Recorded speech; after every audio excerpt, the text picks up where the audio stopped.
Hello guys, this is Carson Lee with Boomwow Fireworks. I am just back to China, Liuyang.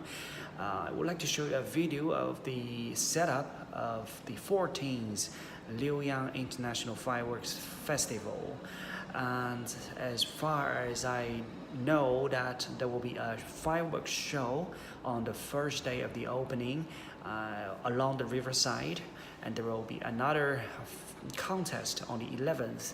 The companies, there were 4 participants from all over the world. They are Haga Fireworks from Japan, Martarello from Italy, Fireart from Korea, and Caffero from Netherlands. So I hope those guys will play a big show for us. Let's check it out.